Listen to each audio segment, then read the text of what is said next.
लोकसभा में नेता विपक्ष राहुल गांधी के विदेशी कनेक्शन किसी से छुपे हुए नहीं है। कभी उनका नाम जॉर्ज सोरोस के साथ सामने आता है, कभी कैम्ब्रिज एनालिटिका में, तो कभी विदेशी संस्थाओं में भाषण देते हुए दिखते हैं और कभी कभी तो खुलेआम विदेशी ताकतों से भारत में लोकतंत्र के तख्तापलट की मांग करते हुए भी वो पकड़े गए हैं। आपको याद होगा, कुछ दिन पहले ही 7 अगस्त को राहुल गांधी एक पीपीटी लेकर के प्रेस कॉन्फ्रेंस कर रहे थे। उन्होंने बड़े ही धाकड़ अंदाज में वोट चोरी के आरोप लगाए, लेकिन क्या आप जानते हैं कि उनकी इस पीपीटी का कनेक्शन कहां से निकला है? ये कनेक्शन निकला है म्यांमार से। एक चतुर बुद्धि है खुरपेंच, एक्स यूजर। उन्होंने बेबाक अंदाज में एक थ्रेड पोस्ट किया जिसमें दावा किया गया कि राहुल गांधी द्वारा पेश की गई पीपीटी में म्यांमार का टाइम जोन साफ साफ दिख रहा है। खुरपेंच ने विस्तार से बताया कि तीनों भाषाओं हिंदी, अंग्रेजी और कन्नड़ में ये पीडीएफ अपलोड की गई थी और क्रिएट डेट में एमएमटी यानी म्यांमार का टाइम जोन +6:30 दिख रहा है, जबकि भारत का अपना टाइम जोन है IST +5:30। खुरपेंच ने आगे जाकर के खुलासा किया कि ये पीडीएफ एडोब इलस्ट्रेटर से तैयार किया गया था और इसका मेटा डाटा खुद ब खुद उस कंप्यूटर के टाइम जोन को कैप्चर करता है जिस पर यह फाइल बनाई गई थी। जांच में पाया गया कि जब ये फाइलें एक्सपोर्ट की गई उस वक्त टाइम जोन +6:30 MMT था। इसका साफ मतलब ये हुआ कि ये पीपीटी म्यांमार में तैयार की गई थी, ऐसा खुरपेंच का दावा है। यहाँ पे एक बात और गौर करने वाली है, राहुल गांधी ने जो प्रेजेंटेशन प्रेस कॉन्फ्रेंस में प्रस्तुत किया था और जिसके आधार पर उन्होंने वोट चोरी के आरोप लगाए थे, वो पीपीटी और सारे सबूत उनकी आधिकारिक वेबसाइट rahulgandhi.in पर हिंदी, अंग्रेजी और कन्नड़ में उपलब्ध हैं। यानी ये सब दस्तावेज खुलेआम सार्वजनिक रूप से उपलब्ध हैं। खुरपेंच ने अपनी खोजी थ्रेड में ये भी बताया है कि इन पीडीएफ को गूगल ड्राइव लिंक से शेयर किया गया था, जिससे मेटा डेटा में कोई बदलाव नहीं हो सका। अब इस चक्कर में एक अहम बात भी जान लीजिए, ये समझते हैं कि मेटा डेटा आखिर होता क्या है। जब हम अपने कंप्यूटर पर कोई फाइल सेव करते हैं, चाहे वो इमेज हो, डॉक्यूमेंट हो, वीडियो हो, ऑडियो या फिर पीडीएफ, उसके साथ उसकी पूरी पहचान भी दर्ज हो जाती है। फाइल के बारे में तारीख, टाइम, सोर्स और कैसे बनाया गया, उसको कौन सा सॉफ्टवेयर इस्तेमाल किया गया था, ये सब मेटा डेटा में दर्ज हो जाता है। इन्हीं जानकारी को हम फाइल की जन्मपत्री भी कह सकते हैं। ये मेटा डेटा सिस्टम को ये समझने में मदद करता है कि फाइल क्या है और कैसे उसे उपयोग किया जाना है।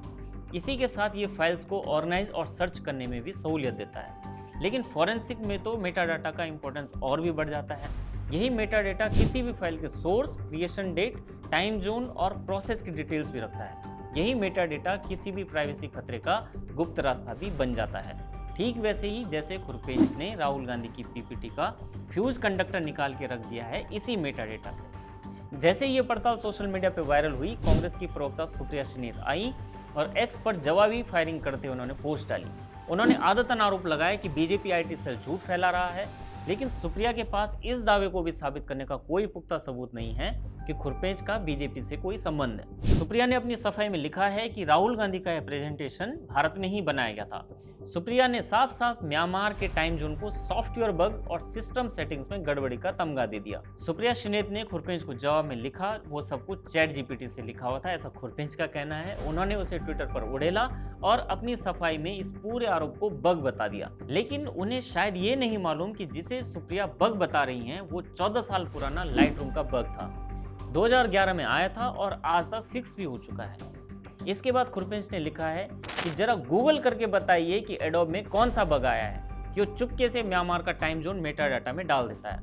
उसके बाद हम आपको 5 वाला टेढ़ा मेढ़ा खिलाएंगे। खुरपेंच सुप्रिया श्रीनेत के यहाँ पे मजे ले रहे थे। खुरपेंच के दावे पर जांच पड़ताल अभी हो सकती है, लेकिन उसके इस दावे पर संदेह इस कारण भी नहीं बनता है क्योंकि अक्सर विदेशों से कांग्रेस का वास्ता निकलता आया है। आपको ध्यान होगा कि राहुल गांधी के ट्विटर अकाउंट को रिट्वीट करके रीच बढ़ाने में जो बॉट्स एक बार इस्तेमाल किए जाते थे, वो बाहरी देशों से ही ऑपरेट हो रहे थे।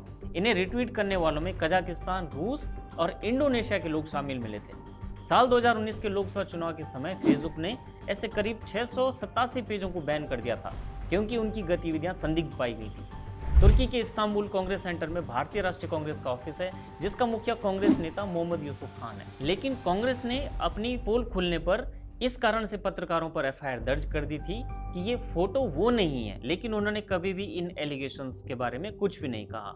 बस एफआईआर कर दी थी पत्रकारों पर ताकि मुख्य बात छुप जाए। नेहरू गांधी परिवार की ही इस कांग्रेस और चीन की कम्युनिस्ट पार्टी सीसीपी के बीच 7 अगस्त 2008 को बीजिंग में एक एमओयू पर हस्ताक्षर हुए थे और कांग्रेस पार्टी ने इस एमओयू की पूरी जानकारी सार्वजनिक करनी कभी भी जरूरी नहीं समझी थी। इस सब के अलावा राहुल गांधी की विदेश यात्राएं चर्चा में रहती हैं, तो ऐसे में अब म्यांमार से भी कांग्रेसी आईटी सेल के सामान तैयार होने के आरोप लग रहे हैं, तो जायज सी बात है कि सवाल तो उठेंगे।